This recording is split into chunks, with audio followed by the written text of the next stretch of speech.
Sally Ride loved the Challenger. And she loved those humans.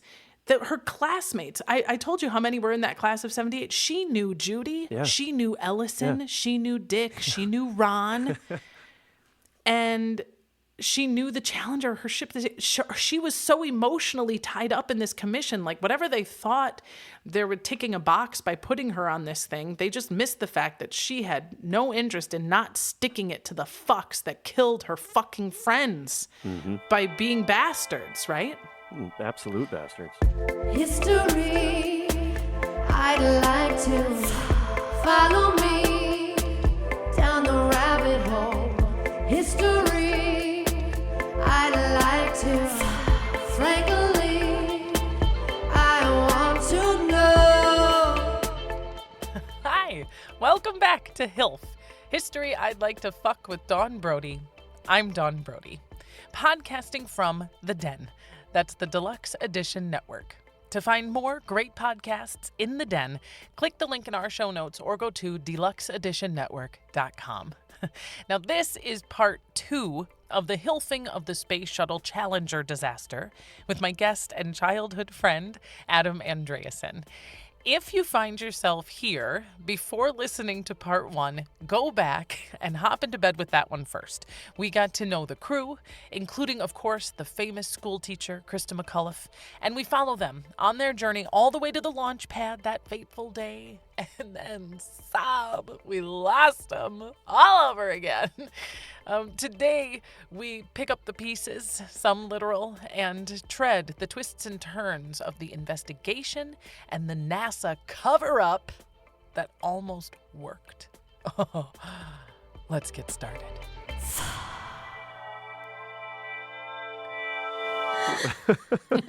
Well, when we originally started talking, Adam, you had suggested as your HILF that you would want to do the history of kissing.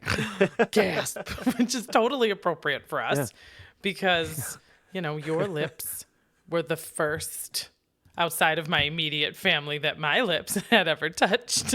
Right. Oh, it was such a big day.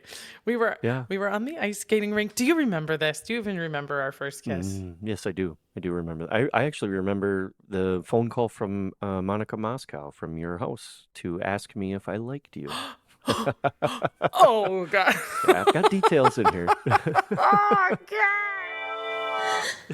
So when last we met, for our audience, this has been like 2 interminable weeks to wait. I don't think they can get over all the tears they just shed. That was a very dark, dark tunnel. Right? Sad. Yeah, I still got tears in my eyes. Right? No, me too. I'm probably going to cry again. and probably I told you that, that I was going to make you fall in love with these guys, and then I was going to blow them up again. I feel like at least I told you what was happening. It reminded me, honestly, like some of what I felt doing the work on the Donner Party episodes. Did you listen to those? Yes. Right. Okay. So, boy, right. Did I fall in love with those guys too? And I was like, it's not like you start in 2023 researching the Challenger without knowing. Yeah. You don't go into the Donner Party being like, God, I hope these guys make it. Right, or the Titanic. Like, you kind of know how it ends up. Yeah, Titanic. Exactly. Now, see, actually, you bring up a very good point because, right, the Space Shuttle Challenger, truly, it has a ton in common with the Titanic. Oh, really? When you think about it, sort of broadly, right, the Titanic was the most technologically advanced thing of its time, right? It's so much better than what we've had before, and it made people feel as if it was unsinkable. Right, we're in the future where ships don't sink anymore, right? And in 1985, for the American space race, it was similar. It was like they were literally trying to sell people on space flight being as safe as commercial flight. Right. They were literally like putting a school teacher up there and maybe a kid soon, maybe you, maybe me, let's all go. Exactly. And really this is a perfect segue for me into the movies and like other pieces of pop culture that I think form like this ring around the historical event that is the Challenger disaster. And I think it's like really important to highlight these things because they gave us like the movies and stuff, they gave us like something of a cultural vocabulary to understand Challenger. Okay, so here's Star Trek is the obvious first one. I mean, and there is a direct line to Star Trek that passes right through NASA, right? NASA was basically like, yep, we're Star Trek. We're starting the new frontier. I mean, they literally hired Nichelle Nichols to recruit and like bring in talented recruits from the show. But like, you can do this, right? But then there's also like more like less obvious examples out there, like the movie Police Academy. Yeah, so that's 1984. I mean, that's about the same time that they announced this teacher in space. And the premise behind Police Academy is that the police are now taking all kinds. Yeah, women, minorities, gays, like all of these restrictions that we used to have are now gone. And it's going to be a team of police that look, frankly, like the class of NASA 1978. Right. You know? Exactly. Another one of my favorites is the movie The Last Starfighter. Oh, yes. From 1984. Dude, I love that movie. Absolutely love that movie. Yeah, me too. And it was like another, anyone with the skills is welcome, new kinds of recruiting, because the idea, like the plot of the movie is that this intergalactic military has placed these like seemingly normal video games around Earth. And if you play them and you get good enough at them, that they like appear and they take you to train with them in outer space. I mean, isn't that what the military is doing now? I mean, you're flying drones using a Xbox remote control. I mean, for Christ's sakes. Right. Totally. Yeah, totally. And another movie from that time, I think I mentioned this one in part one, Alien. Right, and it wasn't just because of the aesthetic, all right? I mean, Ripley in Alien with her big permed hair. Judy, Christa McAuliffe came for that look. Your girl, Judy Resnick, rocked the Ripley. I'm still dreaming over her. Yeah, me too. I mean, how can you help it? Oh, and there's this picture, by the way, of her from space during her first mission aboard Discovery from like, I don't know, a year before this. And the crew is inside the orbiter, in their sweats. They're just floating and chilling and being astronauts. And there's Judy. And she's just like floating above the rest of the crew, the guys like over their shoulders. And it's just these perfect thighs. Just seriously like flawless legs and that beautiful hair. And I feel so complicated talking about it because like, Judy got pissed. Because cunts like me were like, ooh, hot lady astronaut, yes. Like people they were like discussing her PhDs or her musical abilities, but like, oh, she's single and she likes beer and that hair. And she was like, God damn it, stop sexualizing me, right? And like, here I am, look at those thighs. It's like, fuck, sorry. Well, I'm thinking I need to print a poster off and put it above my bed, kind of like the 80s when people would do that type of stuff, right? Oh, that's a good idea. You know what? I'll commission you to do me a Judy Resnick portrait, and then we'll give it away to subscribers, some raffle or something, right? Floating in space with nice curvature legs, all the cuss words coming out, a couple bottles of whiskey floating. Yeah, right? You see it. That is a wet dream waiting to happen. Oh, man. And you know what? Like when you come in space, it's everywhere. Everywhere. Yeah, it goes everywhere.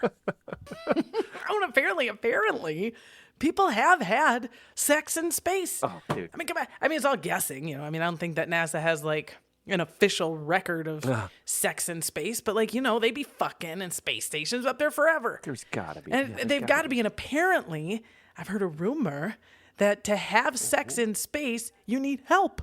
You need someone to actually like push you together because really, yeah, because like the way gravity works is like you just can't get that. So the only sex in space is an orgy. It's got to be an orgy. Yeah, isn't that nice? See what I mean? Space really brings people together. Okay, the last movie, contemporary to the disaster that I want to reference is Space Camp. Oh. And this one came out in June of 1986. So that's 5 months after the Challenger exploded.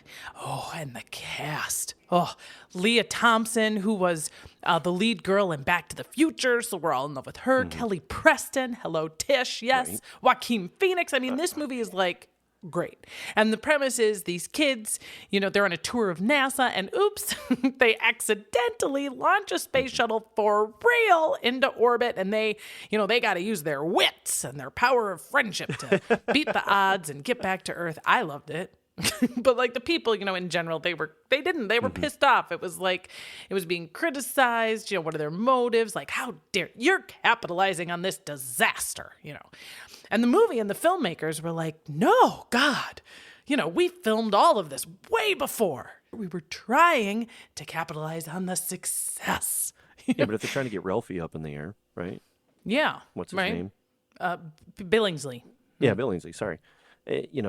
That's capitalizing on the idea we want to get kids into the shuttle up in space. Yeah. So, this all parlays right into each other. Like, Right. we're going to do a kid movie. We're going to put a kid in space. All the kids are going to love it. Next thing you know, we have a whole new generation of, moonwalkers, so to speak, that want to be out there. Moonwalkers. Yeah, you're exactly right.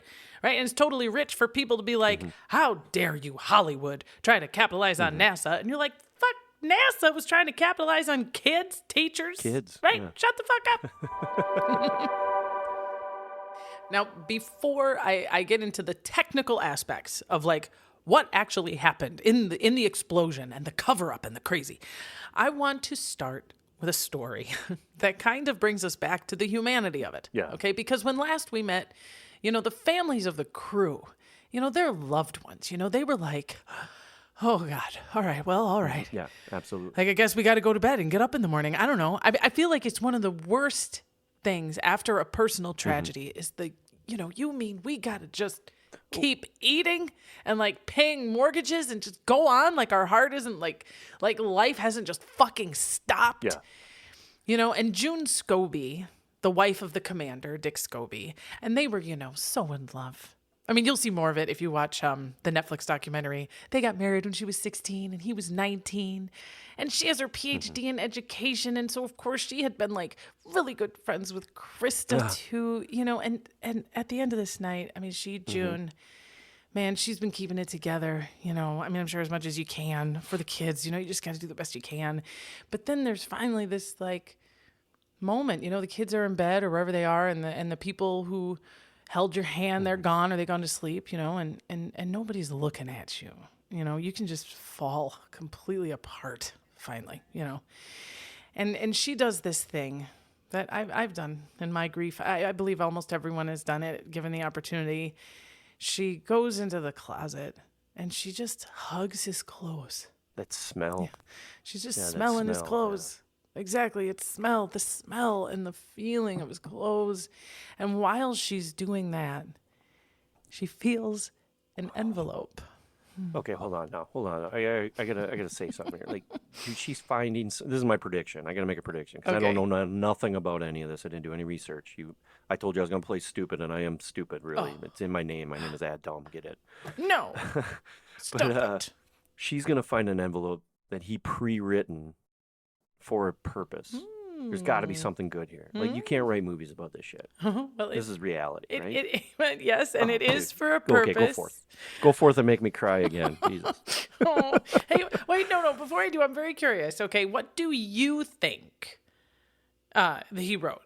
I think he wrote something inspirational. Like, if you're reading this, I'm not there. Something happened. I want you to understand, I love you. I love the children. I love this. And, I did what I did because, this was who I am. And my inspiration in life was to be this and to go to the places to inspire other people to reach for the stars, so to speak. Adam, in a way, you're totally right. Because that is what it was. But from the heart of an optimist, right? Okay. Like, not dear babe in the event of my death, just in case, not worst case scenario. He left her a Valentine. Oh, seriously? Yeah. So, the space shuttle took off on January 28th, and they were going to be in orbit, for a little over a week. So he knew, especially if they scrubbed it a few times and there was like any kind of delay, and then they have to land somewhere weird, a bolt, who knows? But, there were good odds that he wasn't going to have time to get her a Valentine. And so when you say that it was him saying, I know what I'm going to do and it could kill me and blah, it was, but it was like the bright side of that. Like, it was, I don't want to miss a chance to tell her how much I love her. Dead alive. He just didn't even want to be late telling her he loved her. I wish I could be that romantic. Oh. I've done some pretty romantic things in my day. Yeah. But Yeah, that's like right out there. Right? Yeah, that's a good one. And and like good luck to you too. Like listeners, man, next time you fuck that up, right? You try and babe, Valentine, I'm sorry I missed getting you a card. I had a gig, You could be like, yeah, you know what? Dick Scobie had a gig too, and he died doing it. Got his wife a Valentine on time. I wanted to start with that story to just bring us back into, the arms of these people, because I'm about to get somewhat technical and we're about to kind of get into the courtroom, because here's what happened after the explosion, immediately after. Okay. We're seeing like a trident shape of white smoke, steam against a bright blue sky. And most of the people who were like emotionally attached to this knew something was wrong, but all of the technical people like knew something was wrong. Okay. And so while we're still just staring at it and being like, I don't know what that is, NASA is shutting it down. Yeah. Literally, like, lock the doors, hands off your keyboard. Nobody touches a screen. No one touches a piece of paper. Nobody touches a fucking telephone. We're locking it down. Nobody leaves, obviously. Okay. And in hindsight, probably at the time, folks are like, yeah, because you got to figure out what the fuck happened, right? Because we are still in the midst of the Cold War, right? And I never heard really any reports of people like suspecting or thinking that this was sabotage. But the bottom line is something went wrong. Yeah, absolutely. So if somebody did this to us, we got to shut it down so they don't get out. If somebody fucked up, we got to shut it down so they don't cover up their fuck up. If somebody fucked up and doesn't know it, then we got to shut it down so that we don't lose the critical evidence that will ultimately lead to what happened. So there's like, there's all sorts of like legitimate reasons why lock it down, but it is a tight shutdown. Okay. And generally the public is assuming, and also being told by NASA HQ, boy, gosh, we gotta figure out what this is. We don't know what happened. This is a mystery to be solved, okay? In reality, there are at least a dozen people who the instant that white smoke appeared against that blue sky went, it was the O-ring. Huh? Ooh. And thus the cover-up begins. I never knew there was like a conspiracy theory based off of the outcome of what really happened. So this is going to be interesting. It is so interesting. And here's the good news, and given the tragedy, it's hard to use a phrase like good news, but it's almost the best news, which is that the reason that we don't recall this as a conspiracy, as a cover-up, is because it was short-lived. Yeah. Right? The truth comes out quickly, publicly. Yeah. The powers that are trying to cover the truth, obscure the truth, they're thwarted. Yeah. Yay. That's not usually the case, but for sure, from the get-go, the various mouthpieces from NASA were like, yeah, what was that? What? We're going to start trying to figure that out. Yeah. Right? Well, there were others right behind him before the smoke had even cleared from the sky, just yelling, it was the O-rings. It was the O-rings, bitch. Oh, right off the bat. Yeah. There were people that had been saying these O-rings don't work right. And they definitely don't work right when it's cold. Oh, so are these O-rings made of a substance that kind of shrinks in the cold or expands, depending upon heat transfer and differences? Well, aren't we all, Adam? but you're exactly right. That's why the cold was such a big deal. We talked in part 1 about like, why should 22 degrees above zero matter to a space shuttle? Well, if you built the goddamn thing, not only did you know the answer to that, right? But you'd been saying, because of the O-rings, because they don't work right in the cold and they failed before. And no, it hasn't been catastrophic yet, but we know they fail in the cold. They fail worse the colder it gets. And we have never launched in weather this cold. And warning, right? Yeah. And here's one of the reasons why those warnings were ignored, okay? And it is because it is particularly important, particularly in 1986, that we all agree that NASA is the epitome of human advancement. It is simply the best, right? It has to be. We were sort of toe-to-toe to the Ruskies, and we were sweating because Russia went to space first, and that hurt. And they had sent 2 women before we even sent 1, and they're working their hardest, and NASA's doing their best, and they are awesome, but they're also like, NASA doesn't fuck up, and they certainly don't like to look like they fuck up. Yeah. They'd had one tragedy, and that was Apollo 1, and it was a practice. And so it was years ago. We figured it was freakish. Nothing that could ever happen again. They're so smart. Their budgets are huge. They have every sensor. They have the best of everything. Surely if they had an inkling, then anything was wrong. And we had already seen that in practice. The hatch didn't close, right? Yeah. So we scrubbed the thing, right? And no battery for your drills. Yeah. There's so much there. Like, bring the ego down just a tad bit here, people. Yeah, right. Ego, yeah. But Adam, it's also a lie. Yeah, facade. And during the launch, right before the launch, behind closed doors at NASA, there were those who knew the true shit. Okay, and here is what NASA was actually dealing with. Okay, they did not have enough money for the ambitious schedule that they had set. Right, so I told you that they have these 4 shuttles, right? Discovery, Challenger, Columbia, and Atlantis. And these are the incredible ones. These are the ones that can land again. And that's why we kept saying that we can save all this money, because we don't have to build a new shuttle every time. But they started getting over their skis really fast and just saying yes to people who are paying them to launch satellites, right? People are paying them to get these people out there, and they need the money desperately. So they're just saying yes to launching, right? Okay. All of these things. Okay. And because of that, they're behind fixing, updating, replacing several critical pieces that are necessary to make these things safe, right? Scientists are still learning, right? So when these boosters, for example, the solid rocket boosters fall into the ocean after a successful launch, right? And the astronauts, they're doing their thing in space. These boosters are examined. How'd they do? Mm-hmm. And they were like, these O-rings are busted, or this part is broken. And then they'd be like the scientists back in the lab trying to figure out what happened. But, the next launch is around the corner. We got to get Discovery up. And they're like, hang on, we should really, redesign or fix or replace this flawed thing. And instead of doing that, it's make do, right? Figure it out. We're missing something, cannibalize it from another space shuttle. And then when that space shuttle goes up, they can find the piece somewhere else. It's not great.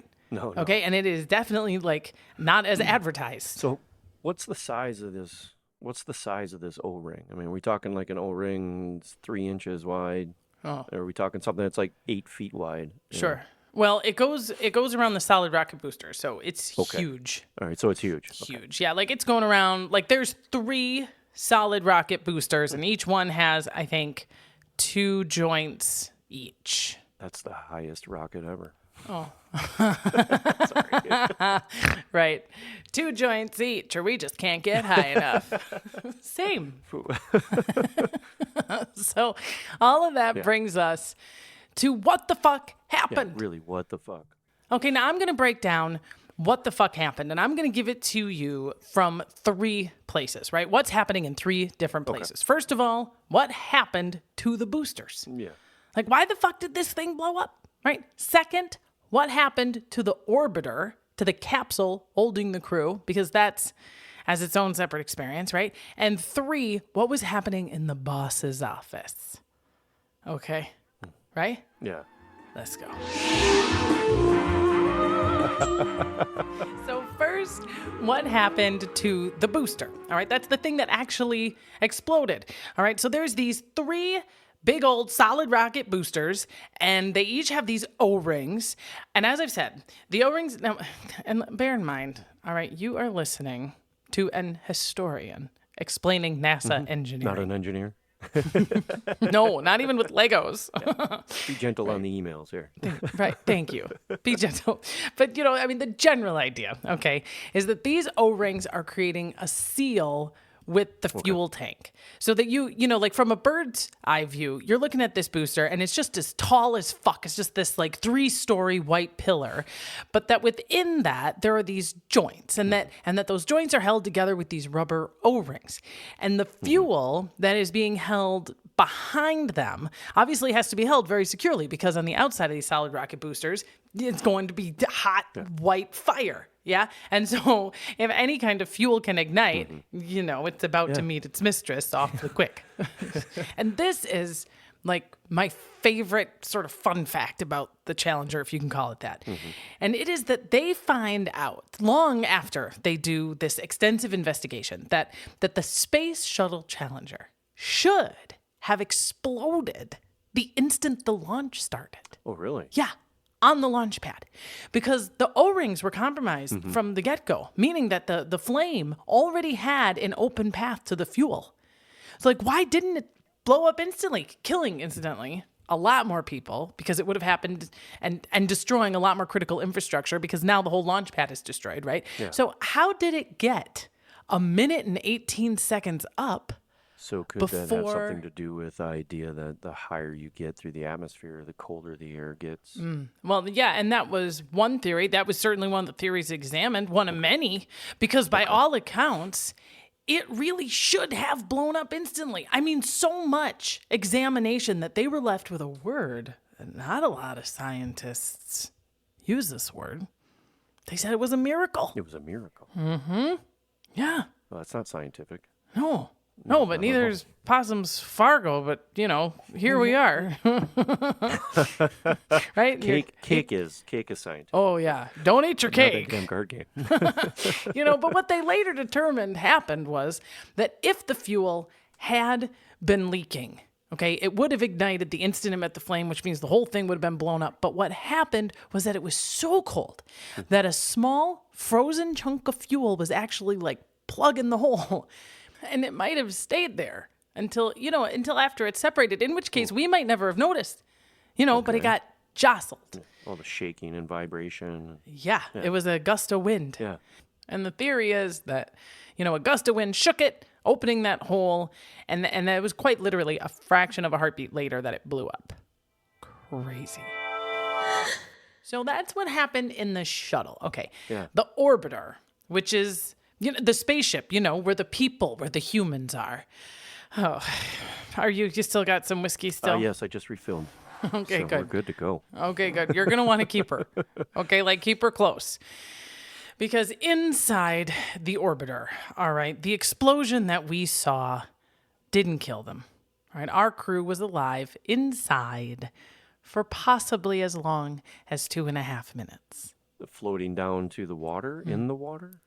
No, well, see, people were very optimistic, if you can use that word. I mean, they were optimistic that they died instantly. In fact, a lot of people were saying there were a lot of newscasters, folks saying within hours of it that they were like, they're dead for sure, which they were. They were dead for sure. Like, everyone should know that we're not about to find, there were no parachutes. No one is expecting to find the crew alive. But please take some comfort in knowing that they would have died instantly, right? There was no pain or suffering involved. Exactly. It's what one hopes, but the reality is that we just know that is not the truth now. Okay, so through forensics, that type of stuff. Right. So, and it takes a while. It takes a week or so before they find the orbiter. All right. It is in 100 feet of water when they ultimately find it. And after the examination, here's what they learned. Okay. I mean, that orbiter is tough. It's built to handle some shit, and the heat and all that stuff. So even with the explosion, they were alive. Their critical systems would have been intact at first, right? So the first real problem is the force of the explosion, the G's, right? The pressure on their body. It would have gone from something like 5 G's to 20 G's, which hurts. You've seen the videos, I think, of your cheeks flapping and your eyes pulled back, but it would have been worse, but not for long. Ooh. I know, because, then they'd get up to a certain height and then it would have stabilized before they started to fall, slowly back down to Earth. Yeah. And when they examined the inside of the shuttle, some of the things that we pieced together of what happened were there are switches, because, they've gone through training of what to do in a gazillion scenarios. And the evidence shows that, that their training worked. You what you want to do is for it to be reflexive, second nature, and okay, there's an explosion. Your right hand reaches down for that switch and that lever. And, where do you find your oxygen tank? Where's the backup? What do you do with your guy? And they go through these drills. Well, there were switches that we know they triggered, levers pulled, some emergency protocols authorized, they lifted a cap, pushed a spring to activate, stuff that simply doesn't happen on impact, no matter how traumatic the impact might have been. So no force of the explosion or the shifting of this vessel going up to down could have made any of that happen. Right, exactly. Right, and we don't know. I mean, Mission Control doesn't have anything after Mike's uh-oh. How many seconds after uh-oh before it blew up again? Did you have that second. time frame? Second. Yeah, Okay. a heartbeat. Okay. Yeah, like it was for the people in terms of like speed of light and shit. I mean, it would have seemed simultaneous that they would have noticed the explosion at the same time that they heard the uh-oh, and then, that was it. Okay. As for their remains, because, after a 200 plus mile per hour impact with the surface of the ocean, the devastation to their remains was extensive. So after the examinations were done, they couldn't really conclude exactly how they died. They could tell to an extent, say what they didn't die of, like nobody drowned, nobody was burned, smoke inhalation didn't happen, right?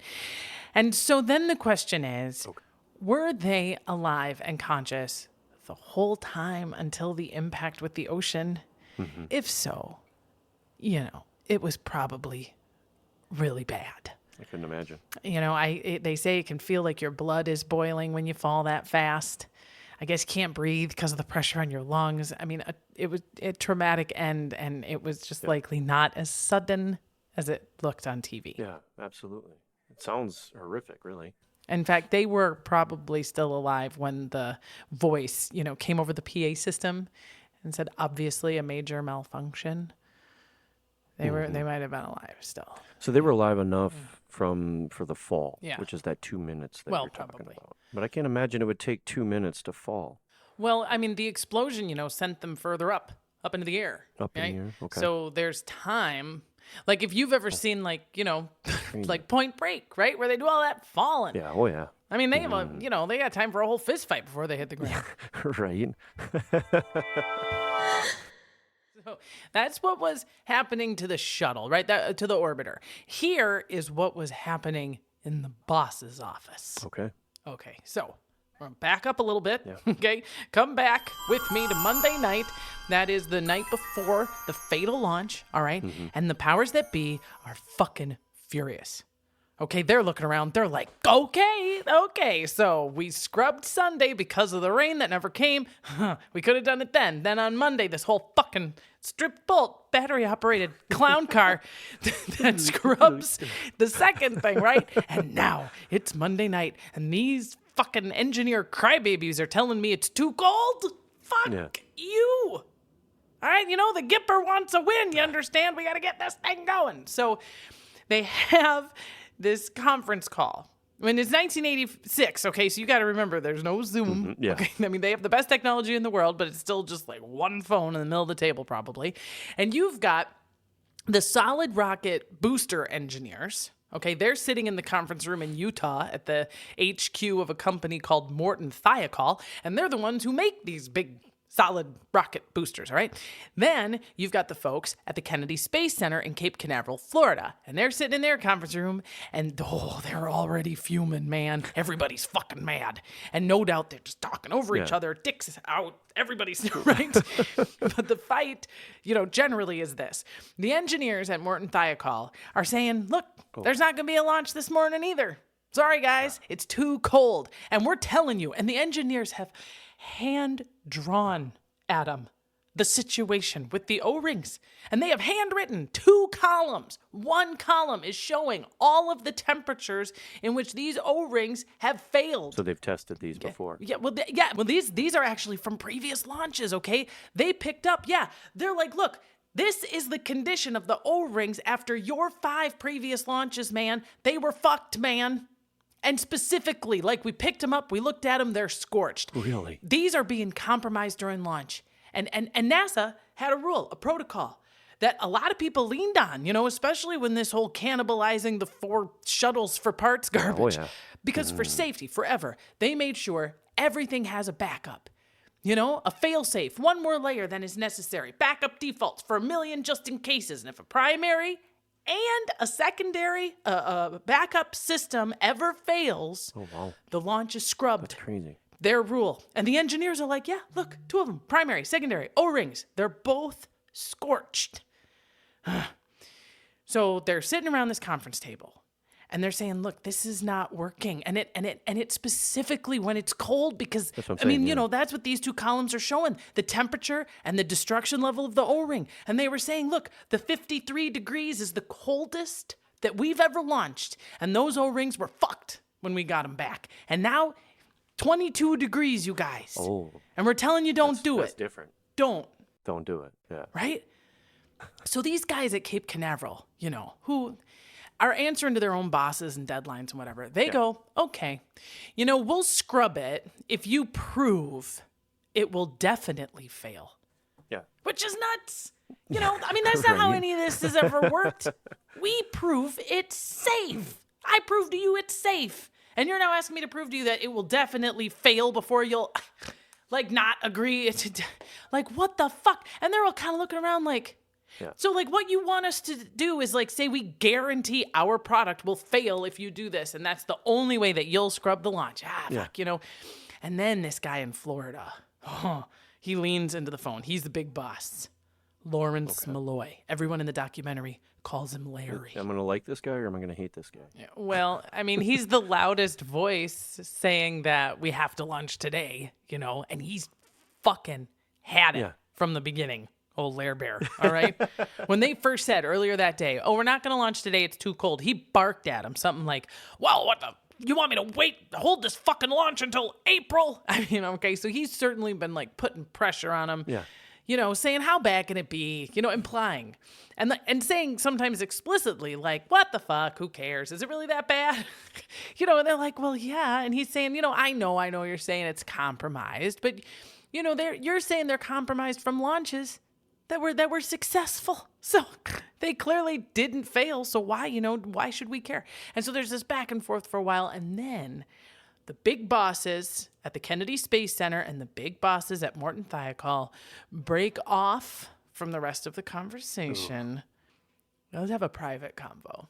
Let's get away from these crybaby nerds for a sec. Is there anything we've never learned from a movie? All movies come to this. There's always that guy that tells everybody, fuck it, we're doing it anyway, and then the tragedy happens. Thank you so much, because honest to God, Alien, right? Yeah. Alien had already come out. So we've seen company greed and ignorance kill smart, beautiful brunettes in space. Right. Everybody should know this one. So they have a private convo. And then afterwards, they bring in this engineer, right? Kind of the lead guy. And Larry Malloy says to him, all right, I've heard from you as an engineer. So now I want you to take your engineer hat off and put on your manager hat. No. We have to answer to budgets and schedules, and we have to explain to the press why we're not. So given all of that, what would you do from a manager standpoint? Oh, so that's going to absolve you of all your decisions. And the guy is like, well, fuck. Yeah. And you watch all these old guys on this documentary, man, and they're all dealing with their role in the disaster, what they did wrong or right, and their view then versus now, right? And they all said, when it counted, okay, I'll sign off. Okay. They've got, in hindsight, they got a lot of explanations and excuses. I felt pressured. I had no real power. I was covering my ass, following orders, whatever. Yeah, but they still signed. Mm-hmm. And some with, noted dissent. But yeah, the people with power, yeah. And then later that day, they all sat. The engineers back in Utah, okay, they sat together, and they watched the launch. And one of the gals who worked there, she worked with her dad, actually. Her dad is Bob Ebling. He was one of the biggest no voices to launching that day. And he's watching, and she was sitting next to him, and she said, it was stressful. You could feel it. Everybody in there was kind of clenched and chewing their nails and just pacing. And then when the launch went, and it looked good for a minute, right? Some people relaxed, and she wasn't. She says, I heard my dad say, it's not over yet. Mm-mm. You ain't clear till you're in the space. And then the tragic explosion. Ugh, right? And in that room of people, they knew instantly what happened. And the head honchos knew, fuck, we got to lock it down. We got to get everybody's story straight. And the straightest story made them look like a bunch of inept cunts.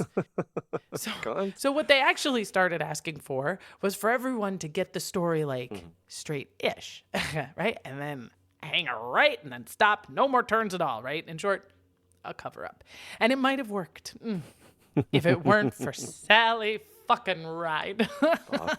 Oh my God. So when we come back, buckle up for the ride of your life. This podcast is part of the Deluxe Edition Network. To find other great shows on the network, head over to deluxeeditionnetwork.com. That's deluxeeditionnetwork.com.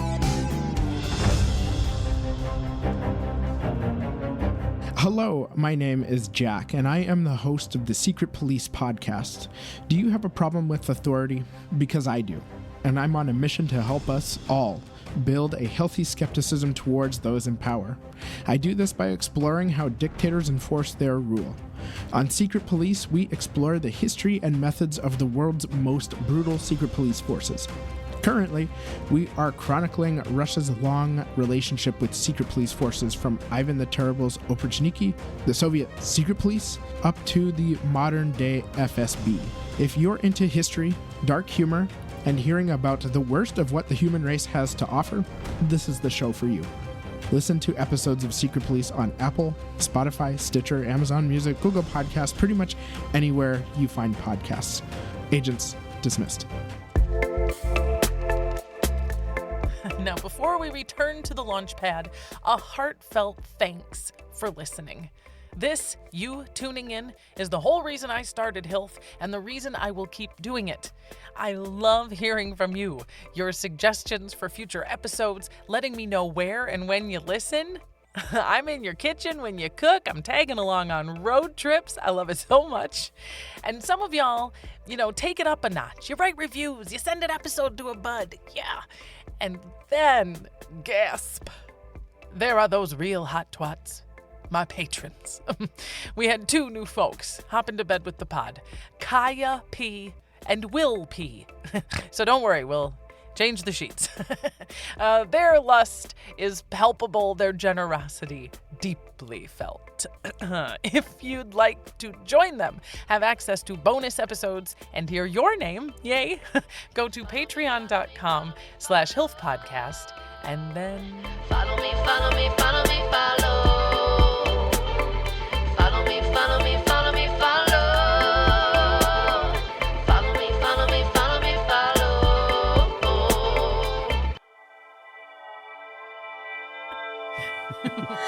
So we've come along all together to Yeah. the aftermath, all right?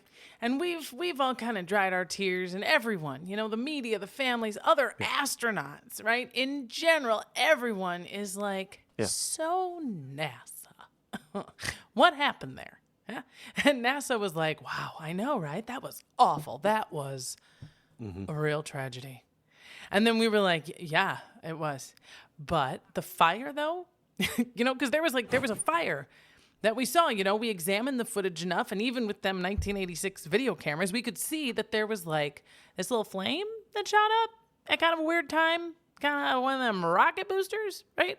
And NASA goes, we like to call that an unusual plume.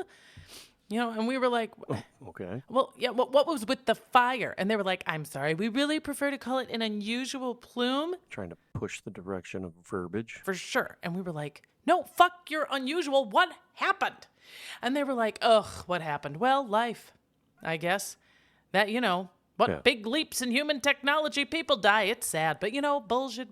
Columbus sailed the ocean. Bullshit. The railroads were built. Bullshit. Covered wagons. People die for the sake of progress. And we were like, but like, what?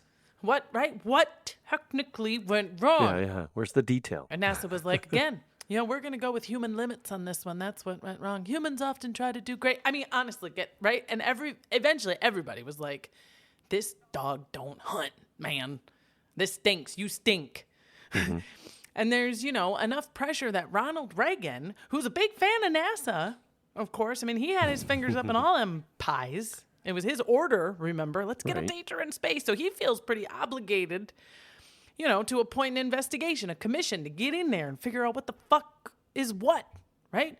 Why do they keep telling us it was an unusual plume and being so cagey, okay? But he's also going into this, a little reluctantly, this investigation, because he himself is kind of a bullshit railroad bullshit covered wagon guy, you know? Yeah, exactly. And he knows he has to make sure that NASA comes clean, but like when he creates the commission and he assigns the guy to lead it, a friend of his, this white-haired dude who'd been around forever, Secretary Rogers, he said specifically, don't embarrass NASA. He doesn't say don't find the truth, but he's like, they're going to have to launch again. So let's just not make this a shit on NASA party.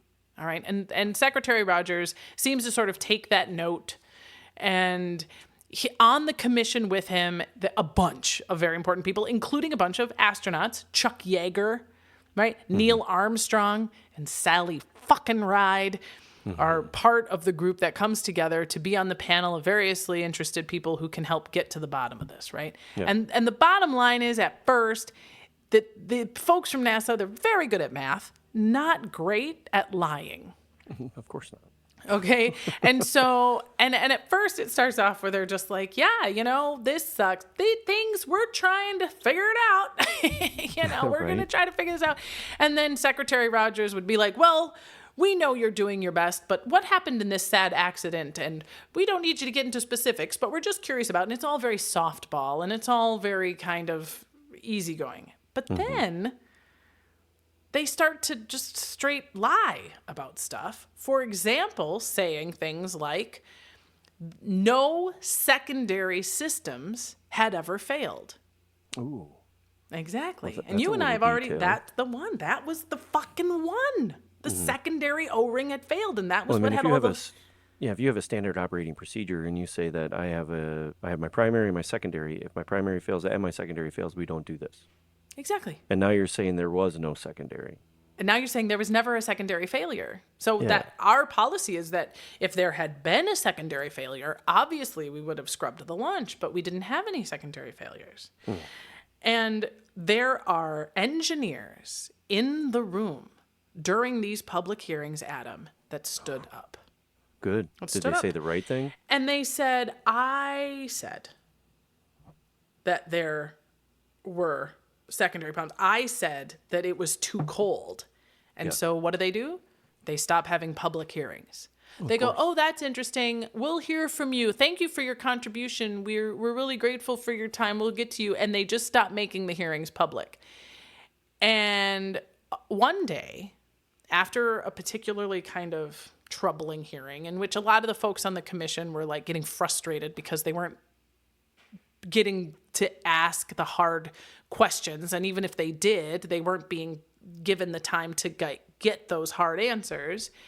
One of the members of the commission is walking through a hallway. He's like, oh, you know, his name is Don Kutina. He's fucking brilliant. He's an engineer. He's an astronaut. He was a pilot in Vietnam, and he smells a fart big time. This whole thing, he doesn't like it. And he's kind of walking in this hallway in between hearings, and clip-clopping next to him is Sally fucking Ride.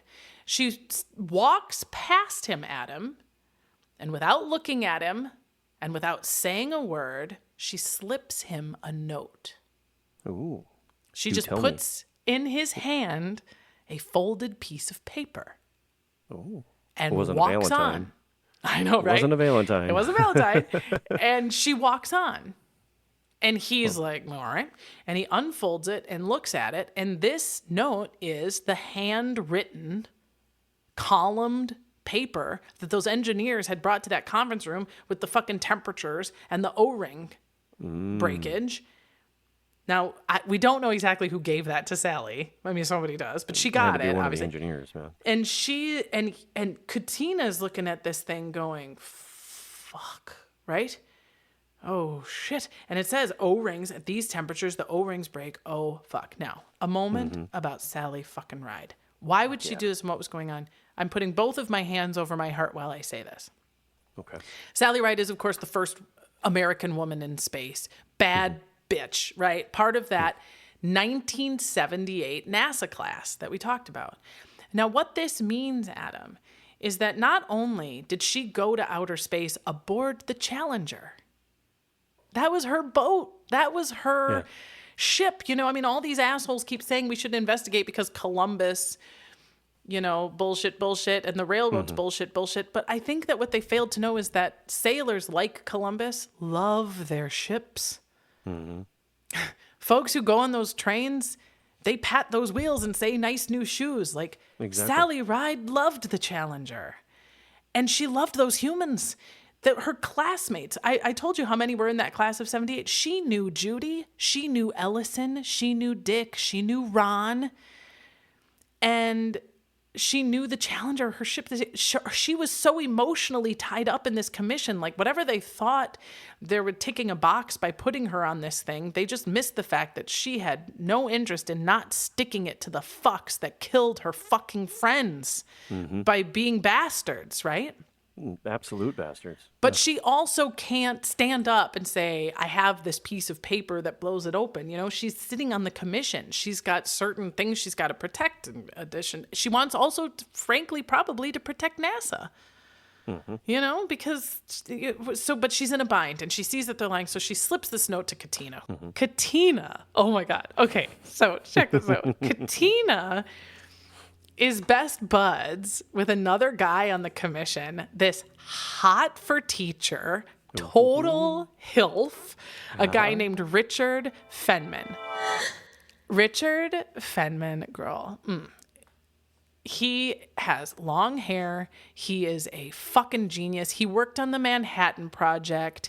He loves smoking cigarettes. He's everybody's favorite professor, and he doesn't give a fuck about these NASA fucks. And Katina and Fenman became friends because this commission's also full of a bunch of arrogant cunts. And so the first day that they all meet, and they're all going to their first meeting, all these giant, beautiful black limousines pull up, right?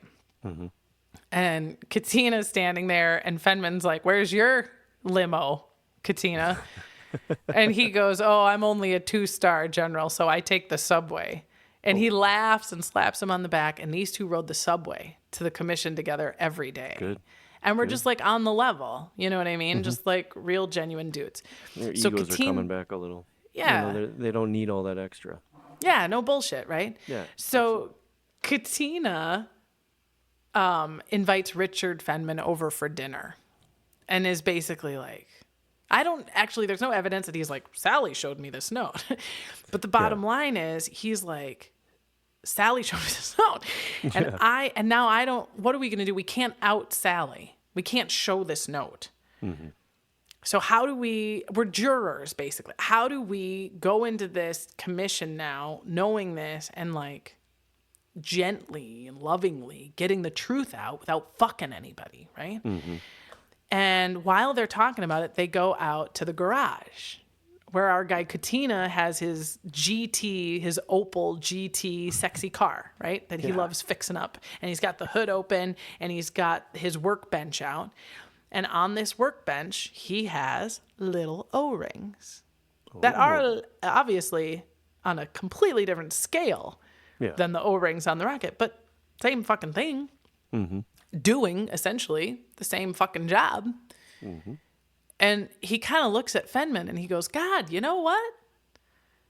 Totally organically and unrelated to any note handed to me by Sally fucking Ride, it just occurred to me that the O-rings on my Opel GT do get a little stiff in the cold, don't they? And they can leak in the cold, can't they? And Fenman's like, loud and clear, buddy. Loud and fucking clear. And he goes in the middle of the night, Adam, to a hardware store. And he gets some O-rings and some pliers and a thing. Okay, now, buckle up. You and me, we're sneaking into a meeting at NASA. Okay, it's this commission. It's February 11th, 1986. So we are 2-3 weeks max away from the disaster. And our buddy Larry Malloy, remember Larry? Oh, Lair Bear, what are you going to wait until April until I got to launch? And he's up there in front of the commission talking shit. Probably lying, maybe overstating some things. Maybe he's got some charts and he's trying very hard to explain what could have happened. Boy, howdy, we're still scrutinizing how this whole thing could have happened. Obviously, we wouldn't have gone up if we'd And at the best possible moment, dramatically, right? Yeah. Our guy Fenman, who in his normal life is just like a t-shirt and board shorts guy, but in this meeting is like all buttoned up with his like hair combed back and his suit and stuff. And they all are sitting at these tables, so they got the usual trappings of like ice water and stuff. He has his O-ring with his pliers in his ice water. Now, one thing I want to say about Richard Feynman before I go on is he's a fucking Nobel Prize winner. I told you he was a genius, worked on the Manhattan Project. He's a laureate. He's a Nobel laureate, okay? Yeah. He reaches into his ice water glass, and he's talking like Christa would have talked to her students, which I find so beautiful and poetic in hindsight. Yes. And he does essentially a simple science lesson right there. And he says, I was thinking about my O-rings. I put it in ice water. It doesn't bounce back. It's just not pliable. Whereas in warmer environments, this will bounce back and maintain its plasticity. So maybe that's what happened. Did anyone ever tell you that that would be a problem? Behaving not only as if he had just organically come to this decision, which no one's going to question because you're a Nobel laureate. So no one's going to be like, did somebody tell you? Because, of course, you know, it's logical that he would have put this together. But he has fucking props. That means it gets on TV. You and me understand it. And the people in the room understood it. And the floodgates, you know, really opened. The engineers, and there weren't, obviously, between Sally Ride and how that note got to Sally Ride, you have a lot of folks who put their careers at risk, who start leaking things to the New York Times saying, I was in the room, we gave them the temperatures, we told them that there could be a catastrophe. And ultimately, at the end of this, they lay out the conclusions of what happened. And they're like, here are two major failures are what happened. The O-rings and NASA's decision-making process. Egos, arrogance, hubris. And that's the conclusion. And also after that, our guy, Secretary Rogers, gets a little bit more like to Larry Malloy. He's like, yeah, but you told him basically, I hear your concerns and you're being pussies, right? You know? Right. And eventually Larry Malloy is like, yeah, I may have said that, you know. Yeah. So, and it's rough. And one of the downsides, right, after the investigation, this thiocol plant, where all the engineers were doing their jobs, like the O-rings failed, but they were telling everybody that, and they were trying to improve it. This huge plant that employed hundreds, if not thousands of people in Utah, shuts down. All these people are out of work. They all get pink slips. They write, as they're driving, insult to injury, as everyone's driving home, somebody had written over one of the overpasses, thiocol murderers. Fuck, well, you know, not our fault. But silver lining, the aftermath. People are getting fired. You know, they fire this guy, William Lucas. He was the covered wagons. People die. We have to roll on guy. He gets fired. Lawrence Malloy, he moves on. But this Alan McDonald, who was the guy who was like, put my name on the whistleblower thing, published the thing, he is promoted and brought back to thiocol as like the head engineer. He's put in charge of the task force to make those solid rocket boosters safer, which he does. He completely redesigns them. He gets the team together to build them. And 2 years later, in 1988, they launched Discovery again, safely. And there has never been a catastrophic failure of a solid rocket booster ever again. That's awesome. Before we say goodbye, and we gotta say goodbye. I know. I want to share with you. These are like these little fuckable nuggets, you know, that between the books and the documentaries, like, I didn't, you know, it would have wrecked the flow of the story, but I could not sleep if I didn't share these little elements. Okay.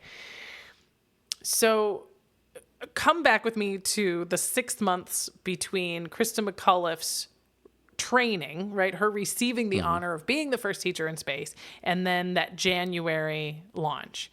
Okay. During one of these trainings, they are in one of those, you know, gyrosphere things where they're like inside. It sort of looks like a carnival ride, you know, where you're spinning and spinning and spinning and spinning.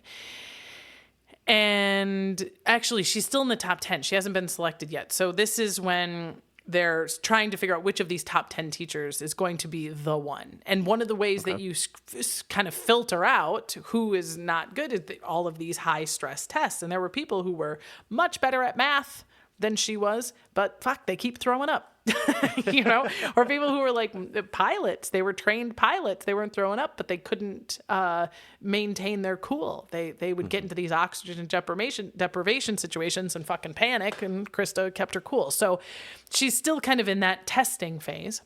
Okay. And they put them all in these gyrospheres where they're just being flipped and tossed and around. And for some reason, while she's inside, some fucking plucky, live on the edge risk taker, this 20-year-old intern at NASA, decides to jump onto the outside and fucking lumberjack roll, show everybody how cool they are by being able to hold on to the side. I have no idea. Anyway, they get flung so hard off this thing that they get thrown through a partition and later die. Oh, really? And Christa was in the gyrosphere when it happened and heard a thump and everybody screaming. And then it's just blood and trauma and everyone taking this poor kid's broken body and trying to get him out in time. And she saw it and tried to help and was just a screaming mess. And I'm like, God, really? Bad omen. That seems like that would have felt like a bad omen. Where's the superstition now? Right. Shortly after Christa won, quote unquote, of the 10, you are now the one to be the teacher in space, and everyone's sending flowers and she's autographs and celebrity. Among the mail she gets is from her life insurance company dropping her. Oh, jeez. Because they're like, girl, it was a school teacher and an astronaut are entirely different risk categories. No, absolutely. And they dropped her, and that made news.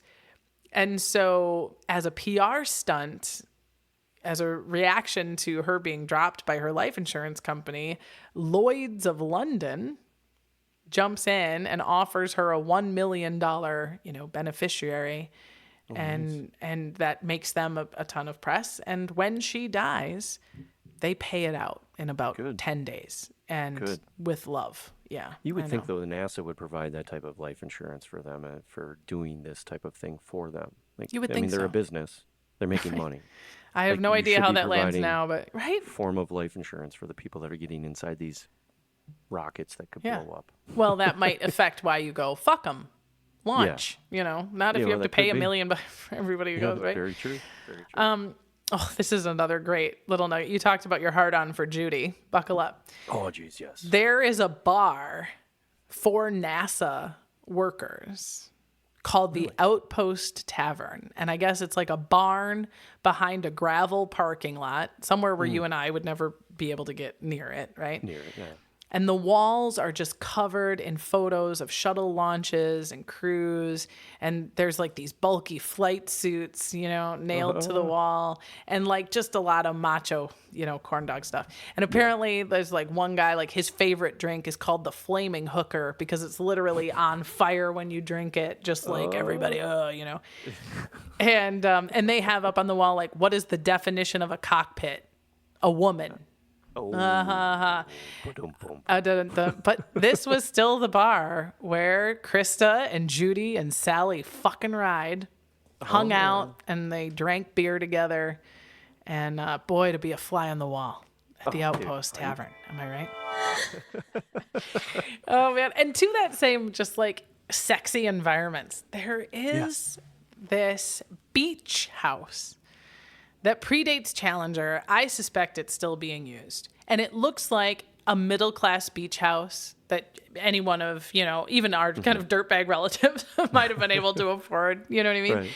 But it's totally secluded. There's not any beach houses around this. NASA owns it. It's not far from Cape Canaveral, but far enough away that it's very private. And it's got a bunch of bedrooms, but mostly it's just a casual sort of weekend cabin. But it is where the astronauts and the astronauts' families get to spend a weekend together before their launch.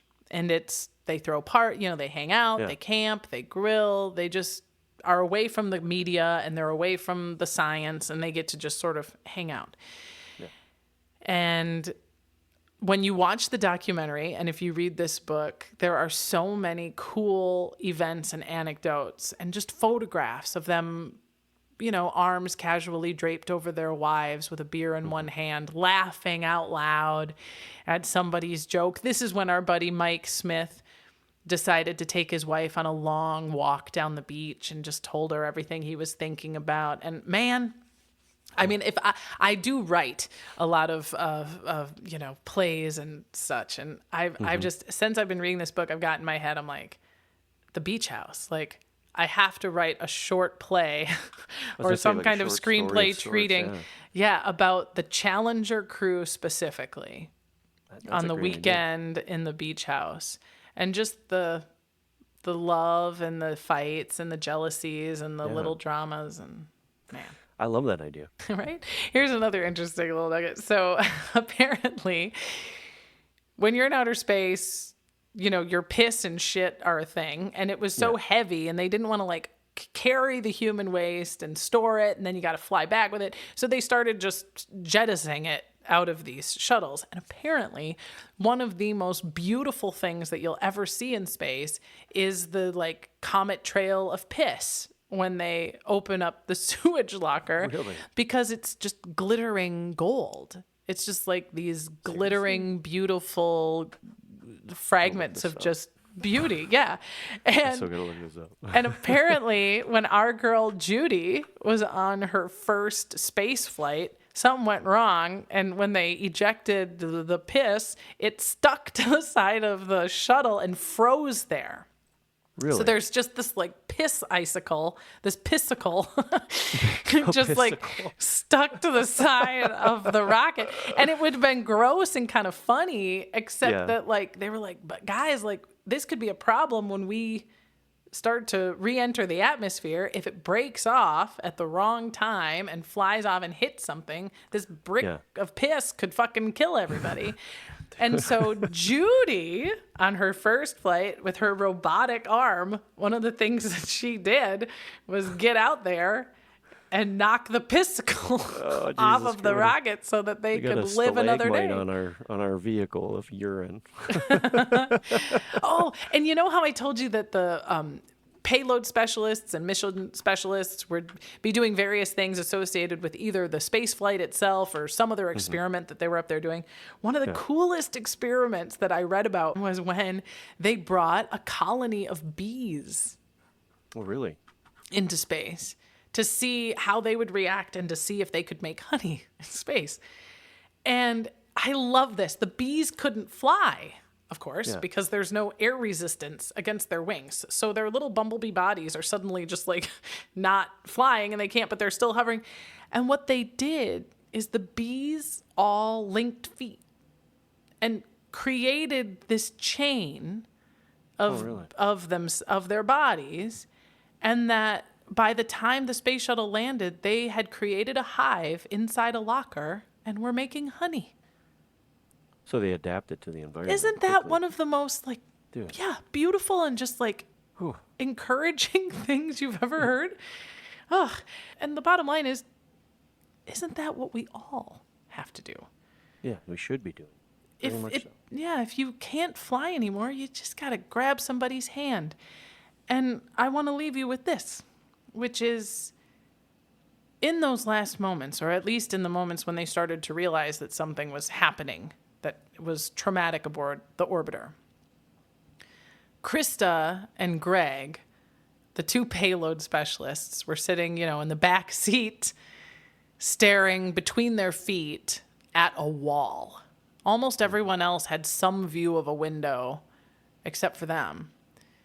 And the pain and the fear, and they were both on their first flight, must have been overwhelming. And there was nothing they could do. Judy and Ellison could train to stand up and flip a switch and maybe help somebody get oxygen. But they were just sort of strapped in and rolling with it. But they could, and certainly did, hold hands. And that, my friend Adam. Oh, that was the best fuck I've had in a long time. Seriously, it was a two-parter. All right. We came twice. Yes, we did. I feel like, man, in the world of Back to the Future, I feel like, man, if I could go back to that stretch of carpet and lean down and whisper in our ears, you know, I don't know what I would have said. You guys will fuck. It's not what you think. And it takes 40 years. 40 years. That's awesome. It's going to be over this thing called the internet. Yeah. Oh, you'll learn about that. Yeah. Because those satellites they're launching actually do stuff, you guys. I guess this is a form of AI sex. Yeah. Sure. There's intelligence in there somewhere. Somewhere. Oh, Adam, I really cannot thank you enough, not only for being my friend for almost 40 years, but for taking the time to listen to what is, at this point, hours of history. Absolutely. I would have not done anything more than just this today. This is a beautiful thing. Well, my friends, listen, if you want to get to know Adam a whole lot better, you can. You follow him. You're going to find links to all of his various exploits in our show notes. You can go find him right now, buy his shit, and you try loving him as much as I do. Good luck.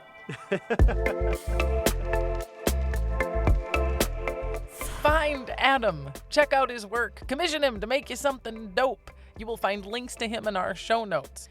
And you know what? Go ahead and hug a teacher out there somewhere while you're at it. Our next episode comes from the dark pages of history we were never taught in school.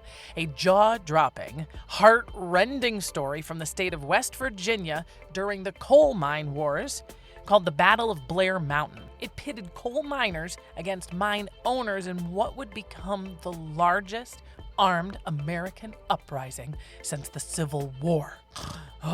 I'm joined by actor Peter Brietmayer, who has appeared in countless movies, television shows, and commercials, and makes me laugh so hard I blow my mic out like 1,000 times. Oh, until then, our theme song was composed and performed by the incomparable Kat Perkins. A reminder that you can find my sources, links to the books, documentaries, and articles I reference in the summary of this episode, or by emailing us, hilfpodcast@gmail.com, or messaging us on social media @hilfpodcast. If you'd like to become a patron of the pod, go to patreon.com/hilfpodcast and see what's cooking. This has been HILF, History I'd Like to Fuck with Dawn Brody. I'm Dawn Brody, reminding you that history is a party, and everybody's coming.